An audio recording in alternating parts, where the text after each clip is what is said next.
Britain may no longer be part of the European Union, but plenty of EU citizens continue to live on British shores, so what happens now?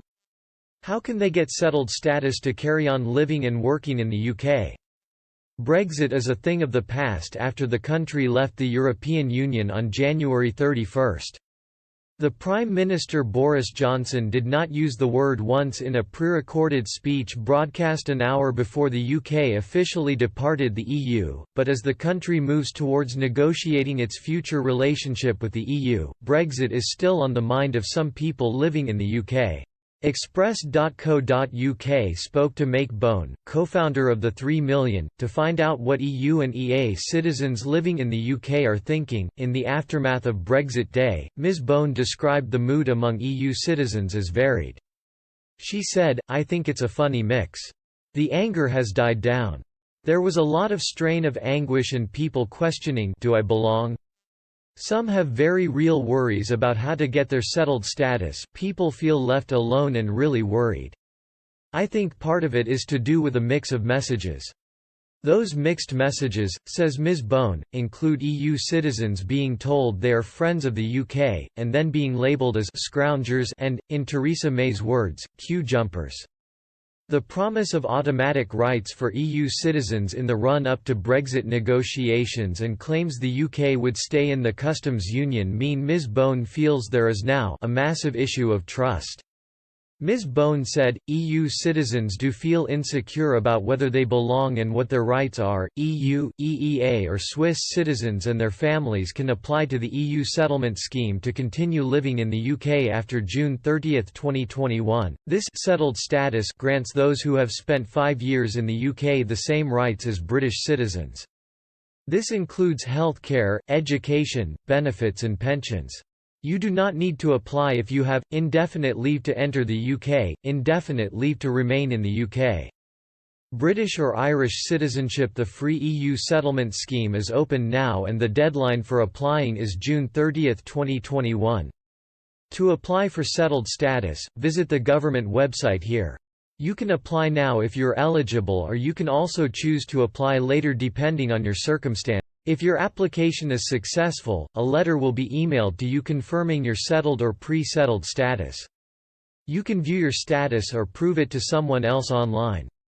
However, you will not usually get a physical document. Ms. Bone says she is anxious about the granting of settled status, available to all EU citizens currently residing in the UK, as a digital document. The House of Lords had suggested an amendment to the Withdrawal Agreement Bill that, if agreed, would have made it law for the document to be physical proof of settled status. But Ms. Bone worries the digital version can too easily be changed and says some would prefer a physical document proving their settled status. She believes people would be happy to pay a surcharge for a physical document. For the time being, EU citizens' rights remain unaffected because of the UK entering an 11-month transition period. This phase is designed to smooth the UK's exit from the EU by giving the government time to negotiate everything from trade, travel and rights with the bloc. The transition period ends on December 31, 2020, and if no arrangement has been agreed by then, the UK will face a no-deal scenario. If the EU citizens living in the UK at the moment want to stay, they need to apply for settled status by June next year, but Ms. Bone is concerned some citizens could miss out on obtaining settled status. What we have said for 3 years and not getting anywhere is, what happens to those who don't apply before the deadline? She added, the government has a very hard job to reach everyone, it's massive. That's why we need a safety net. Nobody must be left behind. Part of the reason why it's a difficult task for the government is because the exact number of EU citizens is not known, says Ms. Bone. Government figures showed that at one stage, 138% of Bulgarian nationals had applied for settled status. This was based on the estimated number of Bulgarians in the UK, and given the percentage of those that applied, it means there were more of them in the country than the government thought. Ms. Bone said, the government needs to reach all of them. Because the UK decided to do this, it comes down to a duty of care. She added, this is about people who were promised something and are caught up in it, we are collateral damage. The government has moved to reassure EU citizens by saying they can continue to use passports or national identity cards as evidence of their status in the UK until the new border and immigration system is introduced. It ran a £4 million marketing campaign to encourage settled status applications.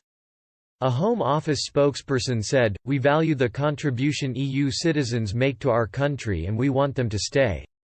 The EU settlement scheme is working. Over 2.5 million people have been granted a secure digital status so far, guaranteeing their rights in UK law. This digital status future-proofs their rights and is linked to their passport or ID card, replacing physical documents which can get lost, stolen, damaged, tampered with and expire. We have awarded up to £9 million to 57 voluntary and community sector organisations across the UK to help us reach an estimated 200,000 vulnerable or at-risk EU citizens and their family members.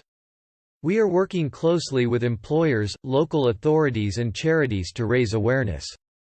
Employers and landlords have a duty not to discriminate against people unlawfully.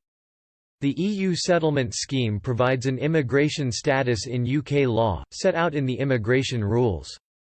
Anyone granted status under the EU settlement scheme can choose to securely share their digital status with organisations such as banks, landlords, employers and to obtain